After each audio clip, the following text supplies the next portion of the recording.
Paris-Roubaix men's race, it had its own bit of controversy. And I think just this morning while I was preparing my first of 4 coffees I had today, Brent, too many, I saw another angle on this crash with Yves Lampaert, one of the leaders, I think, along with Casper Asgreen. Oh, look at that. It's terrible. And he bounces back up on his feet. This crash in one of the final and easier sectors of Paris-Roubaix, and we've seen this in recent years, or at least the cameras are now picking it up. And Brent, maybe you have some incidents you can talk about. But the ones that pop to mind for me are Peter Sagan and the Tour of Flanders, just clipping that fan's jacket there at the top of the Old Quaremont. And then last year, of course, it just made headlines everywhere. Stage 1 of the Tour de France, Tony Martin. I was talking with the producer before the show, and even he can remember it. And that was just a nasty crash. They went on a manhunt for the lady that had the sign. And funnily enough, out there on roads on Paris-Roubaix, I saw a clip this morning. Some fan, as a joke, had that same sign that the fan was holding in the Tour de France stage that day.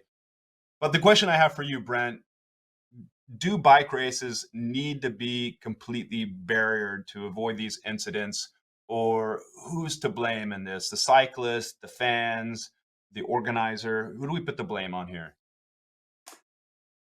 Yeah, I think I can wear multiple hats here. As a racer, I was and I would be so irate over this. We're out there trying to do our job in the heat of the moment.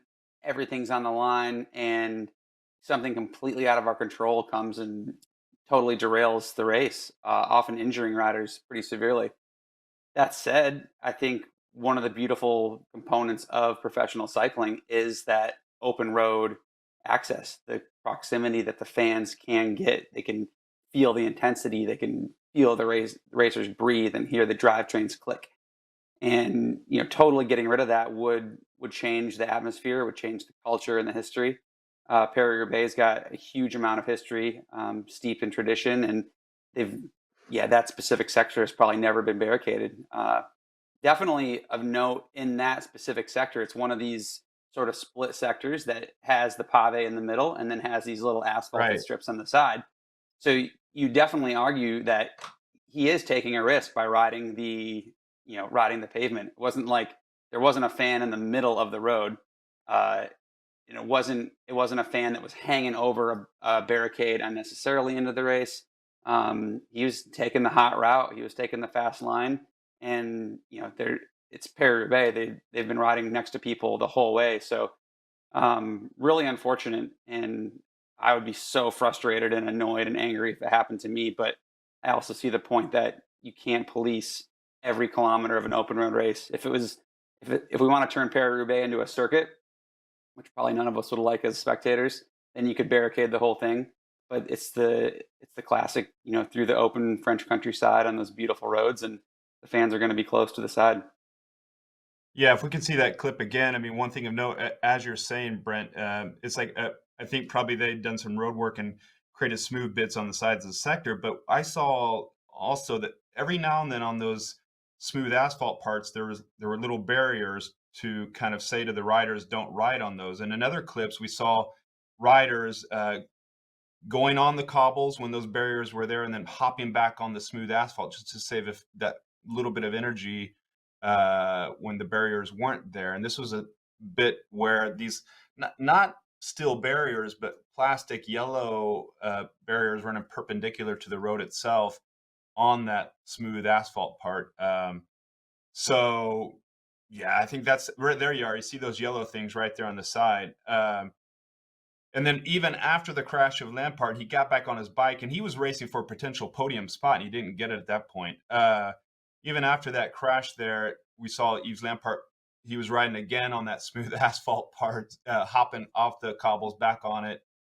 So, yeah, I mean, that's something that's going to have to be addressed. I think also you remember back to the crash of Zdeněk Stybar, when I think he hit a fan, on one of those cobbled sectors that was leaning out too far to take a photograph a few years ago too. And I think, I guess in my take, that's just kind of part of Paris-Roubaix. You expect crashes in Paris-Roubaix, maybe not so much in the Tour de France.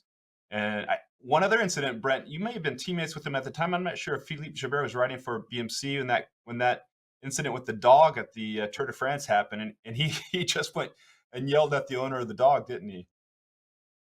Yes, I was teammates with him then, and I think I was there that year. I can't remember, but yeah, I have multiple photos of that saved in our photo reel because that was passed between our rider message group, kind of giving Phil a hard time about yeah, his literal dog fight. I think our director John Malung was out of the car, kind of holding him back, restraining him.